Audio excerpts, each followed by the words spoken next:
আলহামদুলিল্লাহ ওয়াসসালাতু ওয়াসসালামু আলা রাসূলিল্লাহ ইন্না লিল্লাহি ওয়া ইন্না ইলাইহি রাজিউন। আল্লাহ সুবহানাহু ওয়া তাআলা বলেছেন, কুল্লু নাফসিন যায়িকাতুল মাউত ওয়া ইন্নামা তুওয়াফাউনা উজুরাকুম ইয়াওমাল কিয়ামাহ ফামান যুহজিহা আনিন নারি ওয়া উদখিলাল জান্নাতা ফাকাদ ফাজ ওয়া মাল হায়াতুদ দুনিয়া ইল্লা মাতাউল গুরুর। সময় 3 মিনিট। প্রত্যেক মানুষকেই মৃত্যুর স্বাদ গ্রহণ করতে হবে। আল্লাহর বেঁধে দেয়া সেই অমোঘ বিধান অনুযায়ী আমাদের মুরব্বী, জাতীয় সংসদের সাবেক স্পিকার, সাবেক অস্থায়ী রাষ্ট্রপতি, 6 বারের নির্বাচিত এমপি, সাবেক মন্ত্রী, মাননীয় সংসদ সদস্য আমাদের কলিগ জনাব নওশাদ জমিরের সম্মানিত পিতা দুনিয়ার সফর শেষ করে তার রবের কাছে ফিরে গিয়েছেন। আমি আজকে এখানে দাঁড়িয়ে ওনার মাগফিরাত কামনা করছি।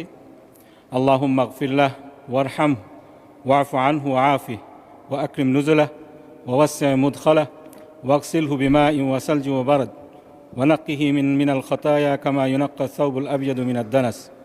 আমি ওনার শোক সন্তপ্ত পরিবারের জন্য দোয়া করছি, আল্লাহ যেন তাদেরকে সবরান জামিলা দান করেন।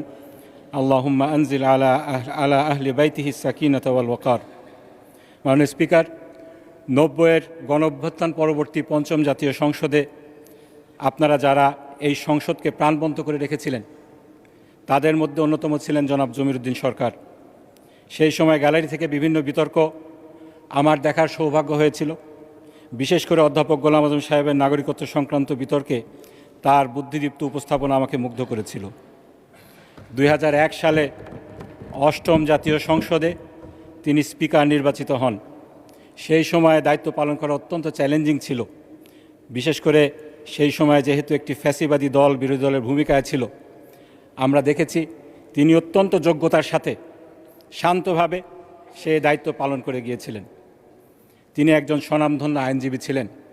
66 বছর তিনি সুপ্রিম কোর্টে প্র্যাকটিস করেছেন। আমাদের সিনিয়র বলতেন, একজন ব্যারিস্টারকে তার বেশভূষা দেখে বহু দূর থেকে চেনা যায়। এরকম ব্যারিস্টার আমাদের দেশে যদি কয়েকজনের নাম বলা যায়, তার মধ্যে অন্যতম উল্লেখযোগ্য হবেন ব্যারিস্টার জমির উদ্দিন সরকার। তার সেই স্যুটেড বুটেড যে অ্যাটায়ার ছিল, একটি হ্যাট, একটি ছাতা নিয়ে যেভাবে তিনি চলাফেরা করতেন, বহু দূর থেকেই বোঝা যেত তিনি একজন স্বনামধন্য আইনজীবী। তিনি শুধুমাত্র একজন আইনজীবী ছিলেন না, আমাদের আজকের যারা রাজনীতিবিদ রয়েছেন তাদের জন্য শিক্ষা। আজকে আমরা দেখি না, উনি যেভাবে বই লিখেছেন, 12টি বই লিখেছেন, আইনজীবীদের মধ্যে সেই চর্চা, রাজনীতিবিদদের মধ্যে সেই লেখার চর্চাটা কমে গিয়েছে। সেক্ষেত্রে তিনি আমাদের জন্য উদাহরণ।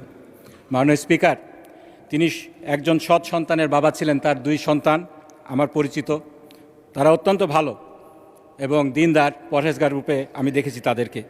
রাসূল সাল্লাল্লাহু আলাইহি ওয়াসাল্লামের হাদিস অনুযায়ী কেউ যখন মারা যান, তার আমলের সমস্ত দরজা বন্ধ হয়ে যায়। যে কয়টি খোলা থাকে তার মধ্যে একটি হলো সৎ সন্তান। সৎ সন্তানরা যখন রব্বির হামহুমা কামা রব্বায়ানি সগীরা বলে দোয়া করেন, সেটা তখন কবুল